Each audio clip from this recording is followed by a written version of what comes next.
Hey, welcome back to Circles of Connection. I'm so happy that we can have this episode once again. It's always a good thing to be here and know that you are always there to listen. And if this is your first time of stumbling on this show, welcome. You found the right podcast show that's going to help with insightful tips about relationships, connections, partnerships, and all other forms of shapes. How have your week been? How have things been with you? Hope life hasn't been so hard with you. Have you been served breakfast? Have you healed? What's going on with you and your relationships with people? Myself, I have been doing well, not too badly. Life has always been happening. You know how life is now. One day we are up, the next day it's down, it's swinging. But in all this beauty of life, I can say that God is faithful and I am pleased with myself. In fact, the relationship I have with myself has gotten better. I have developed into a more loving and better person. And every other form of attachment I felt I had, I think I have let them go. So I'm whole and complete the way I am. And if anyone is out there loving me, I love you too and I wish you the very best. For today's episode, I'm going to be talking about something that is nice and something that is exciting. Every time when we talk about relationship, we are mostly trying to emphasize on the red flags, emphasize on the places we've done the wrong things, emphasize at the times where we've gotten it wrong. But today I want to talk about one that points us to a right direction, that make us know that we are in a loving and healthy relationship. So today's topic title is, what should I expect from a good relationship? What should I expect from a good relationship? So many of us have experienced good relationships. We've had good relationship. It could be with a friend, it could be at the workplace, it could be with a family member. We've all experienced good relationship at some point. And maybe for most of us, we've also experienced the bad relationship, the toxic one. So in a good relationship, what should we expect? How does a good relationship feel? What should we know about a good relationship? So the first thing about a good relationship we should all bear in mind is that there is no relationship that is 100% perfect at the start. There is nobody you would meet today and the person will treat you in the best way you've never been treated and will never offend you in any way. You will never find such a person. There is no relationship that is just magical at the start without any issue. If it starts off well, at the middle you are going to notice what you don't like. So a good relationship, like every other relationship, starts in a normal way. But one thing that is very obvious that you must find in a good relationship is that there is mutual respect. Mutual respect. Now, when I say the word respect, it doesn't just come to, does this person greet you? Do you guys greet each other? No.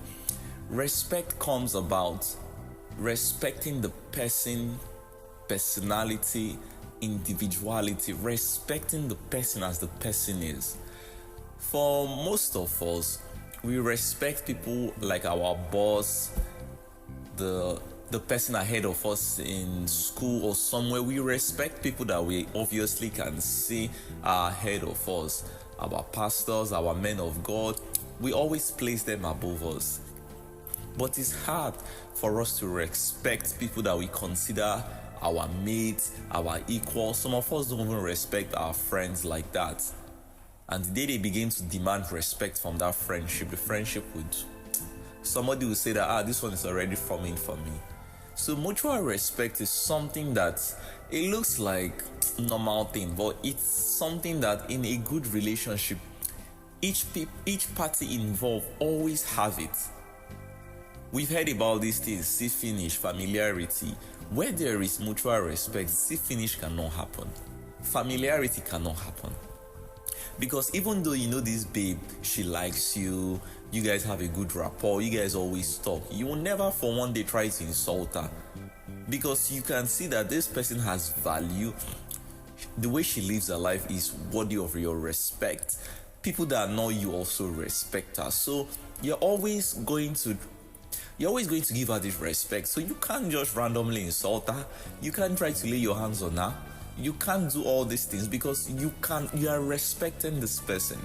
The same thing with the lady. No matter how the guy misbehave or maybe he treats you wrongly, you're not going to call him out in public and humiliate him or shout on him. You're not going to go around telling people that know him how terrible he is. No, because you respect his individuality. You respect him. So for every good relationship, there is this respect that is almost like reverence. It's very silent. You may not have that same respect for every other person, but for someone, you should have that respect. So when the person calls you and tells you something like, oh, come, I don't like how you do this thing, instead of you to first start, what do you mean you don't like it? Why are you to tell me what you like? And why should I care what you like and what you don't like? Hello, didn't you meet me like this? You see, all these kind of statements, you can't say it to someone you respect. Because even though you know you are right, even though you know you've not done anything wrong, but because you respect this person, you will listen to this person and try to find a middle ground. So the most important thing in every healthy relationship is mutual respect. You respect this person more than you would respect the average person. If you can't respect this person well, like this person's life does not impress you, you don't appreciate how this person lives the life, please don't bother a relationship with that person. You need to be proud of the person you are talking to. You need to be proud of this friendship. You need to be proud of that relationship, so that you and each other can love each other and blossom together. So that's one, mutual respect. Another important quality of a good relationship or sign of a good relationship is that both partners must learn how to be intimate with each other. Intimacy is very important, and intimacy is not something that comes naturally. It's intentional. To be intimate with someone means to be vulnerable. It means to allow the person see you for who you are in all your state and in all different forms you have. So for many of us, we only like our friends to see us when we are happy, when we are confident, when we are doing well. But when we are crying, when things are bad for us, we don't want people to see us. Now, if you think you can be in a relationship with someone and you don't know how to open up yourself to that person, I'm sorry, your relationship will lack flavor. Your relationship will not be sweet because it will be mechanical, and the other person will never see the need to love you. Because why should I love you? You're always fine. Things are always going well with you. I cannot really involve myself in your life. There's really nothing I can do for you because every time I talk to you, you're doing everything fine.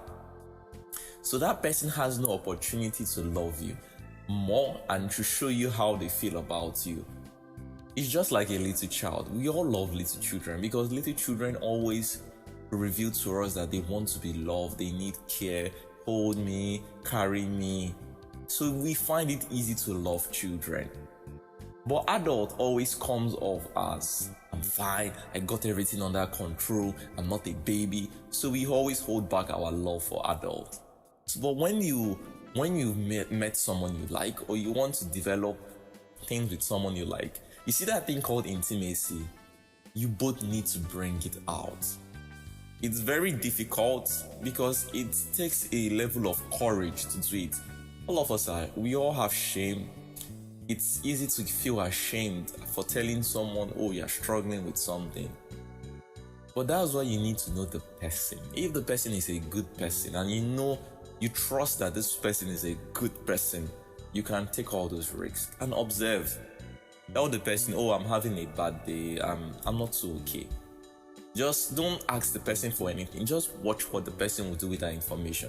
Some people say, oh, you're having a bad day, oh, sorry, they'll try to motivate you, they'll try and put a call to you. They begin to want to pour love into you. But when you're always, I'm fine, it's okay, don't worry about me, I'm good, they can't find any opportunity to pour that love. And what would happen is that they'll get frustrated and they may have to give that love to someone else. So we should always find opportunities and place and time where we can be intimate with each other. And one of the easiest ways to be intimate with each other is be honest. Always tell people, that person exactly how it is. Don't ask them for anything, but tell them and allow them to do what they want to do.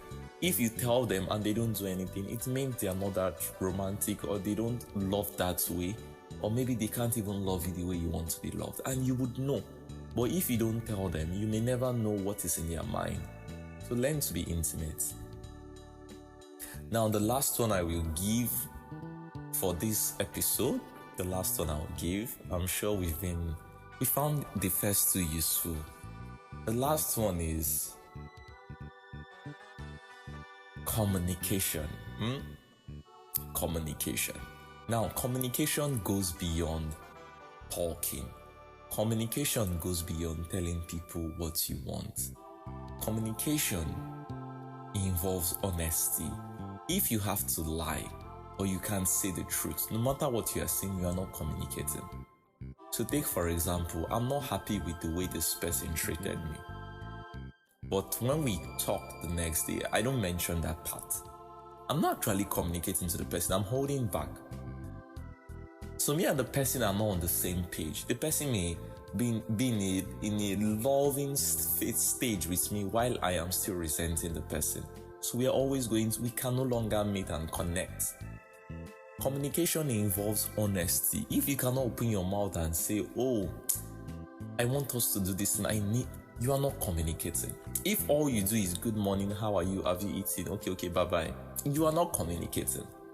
We all have more than 1,000 thoughts every day. If you can't be sharing your thoughts with someone, you are not communicating with that person.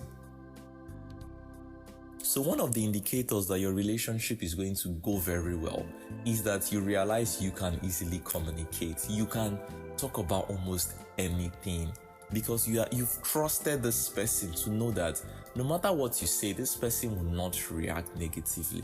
Even if the person doesn't like it, the person will respect you and communicate properly. So once you have communication, once that respect is there, there is no insult, there is no disrespect.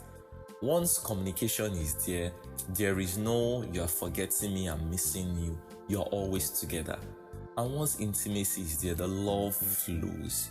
So these three are, to me, the foundation and the bedrock of all loving, lasting relationship. Be it with your mother, be it with your father, be it with your brother, be it with your friend, be it with a romantic partner. All these things must be there. We must never disrespect people we love or people we want in our life. We must always tell them the truth, and we must always give them space to love us. I hope this episode blessed you. I hope we picked up something. Please engage me in the comment section. Drop a like, follow the podcast, share with your friend. Let's get the good message across. Until when next I see you, I remain Chuka Michael Winzake. Bye.